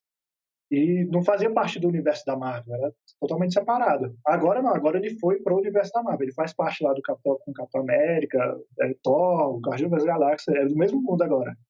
Agora, como um filme do Deadpool, que é daquela forma, a forma mais adulta, como é que ele vai funcionar com um filme que é family friendly? É um filme mais família, um filme mais piadinha, mais leve. Então, como vai funcionar, cara? Eu não sei. Como é que eles vão fazer isso? E, Com certeza vai ter muita piada do Deadpool, assim, de tipo, não posso xingar. Ele xinga e fala, puta, não posso xingar porque eu tô no filme da Marvel agora. Com certeza vai ter essas piadas. tomara que tenha, pelo menos pra dar uma quebrazinha, né? E falando em questão de filmes, esses, principalmente filme de ação, eu sei que agora a gente tá tendo várias formas de assistir filme aí no Netflix, Amazon Prime, na Disney, enfim, né? Só que quanto mais de ação, mais a gente quer assistir. Pra mim, se você não assistiu um filme de ação no cinema, ou filme de heróis no cinema, você não assistiu. Não sei se você que gosta que também é mais voltado para o cinema, que você gosta disso, você tem a mesma sensação. É porque eu acho que entra muito aquela questão do hype. Porque, tipo assim, vai sair, vamos supor, né? Vai sair um novo Vingadores agora esse ano. Aí tá todo mundo hypado. Caralho, o novo Vingadores vai sair esse ano. Aí tá no cinema lá. E se você não for ver no cinema, tipo, todo mundo foi ver no cinema, tá todo mundo falando disso, você não foi. Aí você deixa pra assistir depois, quando tiver lá na Disney Plus. Pô, aí o hype chegou, todo mundo assistiu, todo mundo fala disso, a hype baixou. Aí você foi assistir. Só que você foi assistir, pô, ninguém mais quer saber desse filme, a gente já quer saber do próximo. Eu não sei. Eu acho que as questões do cinema é justamente isso, é você tá na hype junto com a galera, do movimento junto com a galera ali, na hora. Mas eu acho que pode ser essa questão mesmo, porque assim, às vezes você só tem eu tenho a sensação de que se eu não fui ação, eu não assisti. Eu só conto os Vingadores que eu assisti no cinema. Eu não conto, por exemplo, Capitão América 3, que eu não assisti no cinema. É como se eu não tivesse assistido esse filme. Eu não conto ele, sabe? Porque eu não. Eu acho que é bem essa questão do hype, de eu não ter tido a sensação de que todo mundo comentou, eu não podia comentar, todo mundo foi junto e eu não fui, e aí eu tenho a sensação de que até hoje foi um filme que eu não vi. Só que eu assisti, só que eu não tive aquela emoção igual quem tava lá no cinema. Não, mas eles pegaram, eles acharam a receita. E eles fizeram uma divulgação toda de um jeito que trabalharam com a mídia social. Eles pegam os atores dele, tem um evento com os atores que as pessoas podem pedir o autógrafo e tudo mais. Eles conseguiram os autores principais, deixar eles famosos, para quando a pessoa querer assistir, vai ter tanto comentário daqui e dali que você tem que querer ver no cinema, entendeu? Porque o que dá dinheiro para eles é a bilheteria. Então, eles fizeram um marketing muito bem feito, criaram fãs, né? Fora os fãs mais antigos, as HQs e tal, conseguiu trazer mais fãs novos, né? Então, conseguiu... Assim, por mais que... Tem gente que não gosta dos filmes da Marvel, né? Mas por mais que você não goste, a pessoa tem que estar o braço a torcer que funcionou. Deu certo. Isso não tem como negar. Eles fizeram diferente da DC, por exemplo. A DC ele tem uma pegada que acaba atraindo um público que entende mais de HQ, que acompanha mais. A Marvel ele atraiu para todo mundo, né? Para todo mundo ele consegue acompanhar, e mesmo se você assistir uma sequência fora da principal, dá para você entender pela história. Não é aquele desfecho que se você perder você fica meio vago. Eles entenderam essa regra lá. Não é uma coisa que você assiste e fica perdido, né? Uhum. Porque, assim, por exemplo, se você for assistir se você for assistir o Vingadores Ultimato, que foi o último que saiu, e não assistir o Guerra Infinita, você fica meio perdido. Pelo menos esses 2 filmes. Mas o restante não. O restante você consegue assistir os filmes isoladamente. É um filme único ali, você assistiu, acabou e pronto. Tem que assistir. E eles tiraram alguns termos assim que talvez um público de fora talvez não entenderia. Eles deixaram assim mais universal. Por exemplo, você vai assistir os filmes lá da Marvel, eles fizeram uma coisa assim sinistra, as pessoas estavam esperando tanto para esse último que, por exemplo, quando eles conseguem enganar lá o Thanos, o público levanta e bate palma. Nossa, eu fui um deles, eu tava lá. Então, eles souberam trabalhar você sabe, com aquela expectativa. Agora, uma coisa que eu gostei muito, que aí entra aquela coisa que eu falei deles saírem da zona de conforto e fazer algo inusitado que ninguém espera. E foi o final da Guerra Civil, né? Que todos não, metade, né, dos heróis são mortos, né? São apagados. E aí você pensa assim, caralho, a Marvel teve realmente coragem de matar metade dos heróis dele, tipo, uma coisa que ninguém esperava, cara. Ninguém esperava. Que você via isso mais em gibi, por exemplo, X-Men, você vê nos gibis, nas histórias do desenho, eles matavam, aí do nada começava uma nova saga e todo mundo ficava vivo de novo. Aí fica naquele mistério como que eles iam fazer isso no cinema, que no cinema é mais complicado você matar uma pessoa que fica na cabeça. No gibi ali você matou, todo mundo sabe que vai começar uma nova saga do gibi, vai voltar de novo, né? E no cinema um pouco mais arriscado fazer isso, né? E fazer isso principalmente porque você tem um público que não está acostumado com Uhum. HQ, né? Se o personagem morreu ali, ele não tem na cabeça dele que o personagem vai voltar. Tipo, morreu. Aí você fica, caralho, matou, como assim? Matou o Pantera Negra, matou o Homem-Aranha, como assim que você fez isso, cara? Tá maluco? Aí eu acho que quando voltar muitos deles, as pessoas vão estar um pouco surpresas, né? Falar, pô, como é que o cara voltou? Não tinha morrido lá? Só que aí também aí no filme do Ultimato, no seguinte, quando você tem aquela cena deles voltando na guerra, né, que abre os portais lá do Doutor Estranho e passa todo mundo, puta, aí a Marvel soube criar uma porra de um hype sinistro, né? Porque quem foi que não vibrou quando o portalzinho se abriu e os heróis começaram a sair todo mundo lá de dentro, os heróis mortos, né? Pô, todo mundo ficou maluco, cara, não tem como. E eles souberam E trabalhar com isso. fora que nessa cena teve, enfim, o Capitão América falando Avengers Assemble, né? Porque é uma frase icônica do Capitão América nos quadrinhos, que quando ele fala essa frase é para reunir todos os Vingadores para a batalha, né? E aí você teve três ou quatro, três filmes dos Vingadores em que o Capitão América não fala Avengers Assemble.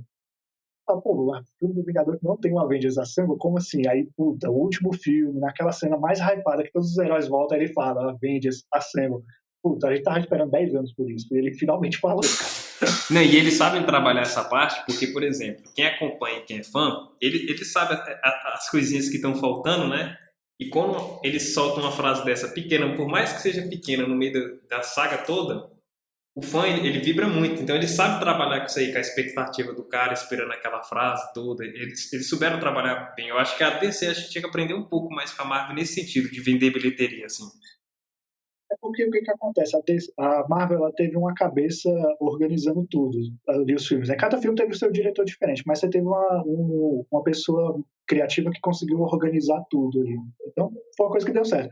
Já a DC não, a DC tá tipo, meio que sem saber o que tá fazendo, você não sabe se você copia a fórmula da Marvel, você faz uma fórmula própria. E aí, é por aí essa bagunça, sem saber o que fazer, é o que dá o prejuízo para eles, né? E fora que, tipo assim, com certeza tem a pressão da galera mais pica, né? A galera que tem dinheiro, lá pressionando, bora, faz esse filme render aí que a Marvel tá ganhando dinheiro e a gente não. A gente tem um monte de super-herói que não tá ganhando dinheiro igual eles. Por quê? Então bora fazer esse negócio funcionar aí, cara. Aí tem essa pressão, aí caga a parada toda. Eu sou muito fã da DC, cara. Eu gosto muito dos quadrinhos da DC e é triste. Você vê que poucos filmes da DC se salvam. Pouquíssimo mesmo. É porque o que manda é o dinheiro entrando no caixa, né? Porque às vezes, para quem acompanha o gibi todo, os da DC são clássicos, às vezes até melhor. Só que o que ganha dinheiro é a bilheteria, né? Eu falei isso, né? E o bom é porque a Marvel conseguiu trabalhar assim, te entregar um filme bom, que funciona, e que rende dinheiro. Né? Já DC não, já ficou meio capenga, não sabe exatamente o que está fazendo. Assim. Mas assim, a gente vai, em ambos os filmes, a gente vai sempre criando uma boa expectativa, né? E espero que 2021 os cinemas nos surpreendam, né? 2021 em diante, que nos surpreendam, já que 2020 ficamos um pouco parados aí. Né, que a gente ficou esperando, tem que sair uma coisa boa, né? Ficar um tempo aí sem no cinema, tem que ter uma coisa boa aí, né? Não, mas tá vindo agora o Godzilla vs King Kong, né? Espero que consiga suprir essa necessidade que a gente está, né? De ver uma porradaria no cinema, um filme de ação fora do cinema. E é grande. Eu acredito que até a de propagandas e tudo mais, esse ano vai ser um pouco diferente para conseguir puxar um pouco mais, trazer de volta até outros públicos, né? Porque 2020 foi um ano que as pessoas aprenderam a ficar em casa e assistindo filmes em casa, então aprenderam essa cultura do caseiro. E aí eu acho que talvez vão ter que ter um investimento um pouquinho maior, porque quem é fã já é fã de qualquer jeito, tá louco para voltar pro cinema. Mas tem pessoas que vão porque vão puxados por outro, alguma coisa assim. Eu acho que talvez vai ter que ter um investimento maior nisso daí para trazer essas pessoas de volta pro Ah, você cinema. acha que as pessoas devem estar cheias com fogo no rabo, querendo assistir ir logo pro cinema? Acho que não precisa nem de investimento nenhum. É, Tá pior, dando pior que Isso conta. também, né? eu acho isso também, cara. A galera tá muito louca querendo sair de casa. Assim, hoje em dia já tem muita gente saindo já, né? O tempo todo. Mas assim, a galera tá doida pra voltar as coisas ao normal, É, que né? Isso cinema tá do cinema. fechado, né? Showzão ao vivo tá fechado. Na hora que falar primeiro show, pode ser de quem for, o filme de quem for, o pessoal vai, a primeira desculpa vai querer ir. Porque É porque velhinho o de cinema idade, abriu, mas é muito reduzido. reduzido. Aí muita gente ainda tá com receio, porque cinema é uma coisa diferente de você ir para outros lugares, entendeu? É uma coisa que o pessoal fica com mais receio. Mas, por exemplo, eu acho que não precisa nem ter muito anúncio, porque tem velhinho. Velhinho, a compra do. Ele tem que fazer na semana que ele fazia normalmente, ele tá parcelando cada vez mais para poder sair mais vezes. Não, eu acho que Isso é isso verdade. ficou faltando uma mão aqui, eu acho que eu vou comprar ali, porque fica Dá pra ter muito. desculpa pra sair, né? Não, mas aí é verdade. Eu acho que não vai precisar de investimento nenhum e aí para assistir esses filmes aí vai ter, acho que vai ter altos filmes bacanas aí para lançar aí. Então, eu sou uma pessoa que gosta muito de cinema em geral, né? Eu amo cinema. Não cinema local de cinema, mas cinema filmes, né? Eu amo filmes, cara. Eu acho que entra muito a questão de ser roteirista, de né, gostar de histórias sendo contadas e tal. Eu gosto muito de cinema. E eu acho que também, não sei se você lembra dessa época, mas a gente já fez um filme junto também, lá na época da escola. Sim, fizemos no ensino médio, que inclusive você me matou nesse filme. Pô, foi. É porque nessa época a gente estudava juntos, né? E aí teve um programa da UNB que estavam selecionando alunos da escola, do ensino médio, para fazer um curso de cinema. Né? Lá na UNB, e aí foi eu, a Débora, a Vitória, a Alejandra e o Saulo. Os 5 alunos de cada escola. Né? Nós sempre pra lá. E aí a gente escreveu livro, a gente tirou foto, a gente fez o filme, enfim, essa época ela foi muito boa.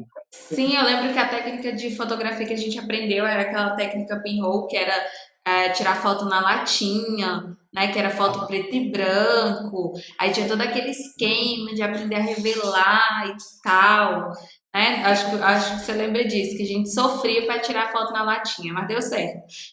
Porque a gente ficava 5 minutos na frente da lata para poder captar a imagem, né, da foto. Era um saco fazer aquilo, mas assim, artisticamente era divertido. Não, mas era muito legal também. Inclusive, foi uma das formas que a gente usou. Você que escreveu o roteiro pra gente escrever pra gente fazer, montar o filmezinho, né?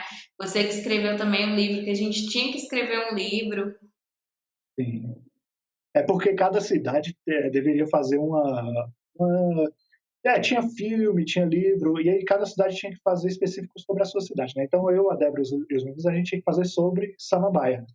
Aí, assim, para eu escrever um roteiro sobre Samambaia, tipo, a galera escrevia musical, documentário, e aí naquela época, eu jovem, né, eu pensava, pô, isso é muito chato, eu não quero fazer documentário, mano. Aí, pô, vou escrever aqui um roteiro muito foda, vou pegar aqui o Parque Três Meninas, que eu acho que é um dos pontos mais conhecidos de Samambaia, né? E que gera histórias que todo mundo conhece. Vou escrever aqui uma história sobre o Parque Três Meninos, com assassino, não sei o quê, e vamos fazer esse filme. E, querendo ou não, os 5 filmes lá, foram 5 cidades que foram para lá. Os 5 filmes, o Três Meninos foi o mais legal de todos, foi o que a galera mais gostou. É o Sim, que todo mundo fala, puta, filme foda, 3 minutos ficou foda pra caralho, não sei o quê. Todo mundo amou. Aí o resto, pô, a musical, documentário, beleza, ok. Mas, puta, aquele é o 3 Meninos, pô, filme de terror, foda. você lembra, passou na escola, pra galera de casa entender, era um filme que contava a história de três meninas que iam ao parque, né? E foram assassinadas pelo porteiro.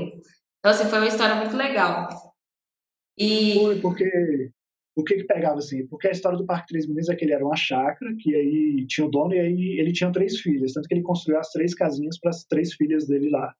E aí, com o tempo, o parque foi desapropriado, ou, aliás, a chácara foi desapropriada e aí virou o Parque Três Meninas. E aí permaneceu até hoje lá as casinhas, os casarões e tudo mais.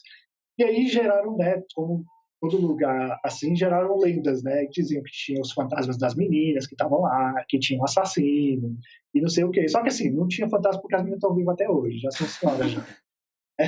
Mas aí eu peguei esse lance das lendas em volta do parque para criar uma história em cima. Aí a história era sobre 3 meninas, 3 estudantes, e matavam aula para ir para o parque, ficar tirando foto, e aí tinha o segurança do parque, que era eu que fazia segurança, porque ia lá e matava as meninas. Eu acho que tem 7 minutos o filme, é uma coisa bem Sim, rápida. foi um curta-metragem. Mas, assim, foi super legal. Participar foi super legal. E acho que para você deve ter sido uma experiência maior ainda, porque, como eu falei, foi a de escrever, a de, assim, gente, basicamente tudo saiu da cabeça do Jairo, sabe? E a gente tinha que adolescentes com toda essa responsabilidade, eu acredito que isso influencia em você, tem influenciado em você até hoje também, né? Porque a gente chegava e queria fazer exatamente o que o Jair colocou ali, preocupava em estar passando aquele sentimento que o Jair tinha escrito. Então, para mim, para as meninas, que podem até falar depois, foi muito bom, e principalmente ver que esse curta ele foi exibido até no Museu de Brasília, né? Então a gente sentar e assistir é aquela sensação de estou passando a mesma coisa que tá se vendo no cinema. Isso foi muito legal. Isso, eu não sei se você sabe, mas esse filme ele chegou a ser exibido, isso tempos depois daquela época, né, que a gente fez, mas ele chegou a ser exibido em algumas escolas do DF. Ele foi exibido aqui no 519, foi pro 304, 619 também. Então foi um filme que rodou. E aí, anos depois, acho que em 2014, ele foi exibido na UNB. Teve um festivalzinho na UNB lá de filmes brasilienses, né? Festival pequeno. E aí o Três Meninos foi exibido lá também. Aí a galera que assistiu lá amou. Eu fui pra lá também, que a Cristiane que me chamou, Cristiane Portela, abraço. Que me chamou pra ir lá pra ver, né, como é que seria a exibição do filme lá. E, foi muito bacana. Sim. Esse filme foi um filme que rendeu muita coisa. Inclusive, quem quiser assistir o filme, ele tá no YouTube. É só você jogar lá. Você põe lá Três Meninas, Jairo Saila, que aí vai aparecer lá. Eu acho que foi o primeiro filme que vai aparecer lá. Vocês vão conseguir assistir. Você tá interpretando, Débora? Tô interpretando o quê? O filme? Sim, o Jairo me matou no filme. Não, mas você não tem vergonha da sua interpretação lá, não, né? Porque ele tá indicando pra você assistir. Não, até que pra ser adolescente, eu acho que acho que a gente interpretou bem. Eu tive que fazer até uma cena que eu tropeçava. Nossa, fazer um tropeção isso foi difícil, já não lembro. A gente gravou e regravou várias vezes. Várias vezes, porque tinha, né, esse tropeção. E, inclusive, eu lembro que a gente saiu da escola e teve pessoas mais acho que se eu não me engano, 2, 3 anos depois, pessoas que falaram pra mim: olha, meu professor passou um filme que vocês apareciam. Então, realmente, ele tá pulando. Se bobear até 2021, esse filme vai rolar ainda nas escolas do DF, tá? Porque nós somos referência. Vou te contar uma história engraçada agora, porque teve uma época, nessa época que o filme estava sendo exibido nas escolas daqui de Samambaia, teve uma vez que eu estava indo para parada de ônibus, né? Isso tem muitos anos já, 2013, 2014, nessa época. E aí, tipo, eu tava indo pra parada e aí eu tava saindo no horário que acabava as aulas no 519. Então, tinha um monte de alunos saindo, né, e voltando pra casa. E aí eu passei por 2 meninas. Aí as 2 meninas, eu ouvi elas cochichando uma com a outra assim: olha, aquele lá não é o assassino? Aí eu parei assim pra olhar, como assim? Aí depois que caiu a ficha, caraca, o Yannis, ele me falou que o filme ia ser exibido nas escolas e que ia ser exibido no 519. Então, tipo, caraca, essas meninas acabaram de ver o filme e aí, tipo, me encontrou na rua. Tipo, o ator que tava lá falando do filme, acabei de encontrar com ele bem aqui na rua. Foi uma experiência bem, bem engraçada, cara. Não, ou talvez, eu vou dar uma segunda linha de raciocínio já. Você tava com as suas roupas dark, com sobretudo, com a barba. Será que isso aí não é o assassino? Pode ser também, né? Não foi admiração, né? Foi medo, né? Cara, isso aí não é o assassino. Pode ser também. E assim, eu tenho curiosidade. E como eu carnavais, eu sei que Sailor é nome artístico, vamos dizer assim, né? E de onde você tirou, assim, a partir de hoje você é Sailor? Cara, o nome Styla, ele vem de uma série aí, pouquíssimas pessoas vão conhecer, porque é uma série muito antiga, chamada Heroes. Não sei se vocês se lembram. Ah, sei, eu assisti. Nossa, essa série aí dava um vício, filha da mãe, todo mundo ficava esperando os poderes, mas depois ela pareceu que ficou meio estranha, né? No meio do caminho. Não, a segunda temporada deu uma escorregada, aí a terceira foi um roteiro meio cagado, e foi só ladeira abaixo. A partir da segunda foi ladeira abaixo. Mas o que acontece? Na série tinha o vilão, pelo menos o vilão principal da primeira temporada, que era um cara chamado Sylar. Lembro dele. Era Sylar, que eu gostava pra caramba desse personagem, porque o lance dele é que ele é um serial killer, ele matava pessoas pra roubar os poderes da pessoa pra ele. Não tinha aquele lance assim, tipo, puta, é um cara um assassino misterioso que rouba os poderes das pessoas e tal. Tinha aquele lance, às vezes até meio sobrenatural, em volta do mistério de quem era o Sylar, né? Eu gostava muito desse lance. É que ele mexia com o relógio, né? E aí o poder dele era a mesma coisa dele desmontar um relógio, descobrir o segredo do poder da pessoa e roubar, não era? Exatamente, o lance dele era entender como é que funcionavam as coisas. Então ele abria a cabeça da pessoa, aí olhava o cérebro dela e entendia, essa parte aqui do cérebro é onde funciona o poder da pessoa, então eu posso pegar isso aqui e aplicar em mim. Só que assim, eu não lembro se o Henrique lembra disso, mas quando estava saindo a primeira temporada, você não tinha essa informação. Não, ele foi falar bem depois. Foi bem depois. O que a gente acreditava é que o Sylar, ele abria a cabeça da pessoa para comer o cérebro. A nossa teoria é de que ele pegava o poder da pessoa comendo o cérebro da pessoa. Isso só depois é que foi desmentido. Não, mas aí a teoria qual foi? Você pegou o nome Sylar porque você pensava que ele comia o cérebro? Ou porque você sabia que ele desmontava e tirava? Apesar que é macabro do mesmo jeito, meu pai. Não, mas eu peguei o nome mais porque eu gostava do personagem. E foi um nome que meio que combinou com o meu nome, né? Ficou Jairo Sylar, foi o nome, o junção que combinou. Aí eu tenho esse nome, Jairo Sylar, de muito tempo atrás. Inclusive, eu acho que gente que está assistindo esse programa agora que me conhece vai ficar chocada, vai explodir a cabeça. Tipo assim, como é o nome dele vai sair? Porque assim, desde a época eu já conheci o Jairo quase que com esse, esse sobrenome. Eu acho que é síndrome de escritor. A maioria dos escritores. Eu não sei se no Orkut você já usava isso, porque eu sei que desde o Facebook, desde que você criou o Facebook, é Sylar. Síndrome de escritor, que é coisa gringa. Você acha que ele quer um sobrenome abrasileirado? Você quer o quê? A mãe dele já colocou nome diferente, poucos escritores têm tudo nome diferente. Você acha que se fosse José da Silva Salva, você acha que...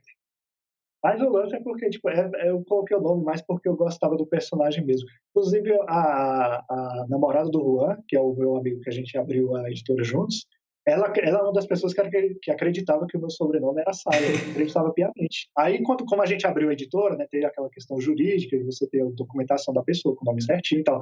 Aí, quando ela pegou lá, que ela viu o meu, que não tava Jairo Sylar, tava outro nome, aí explodiu a cabeça dela.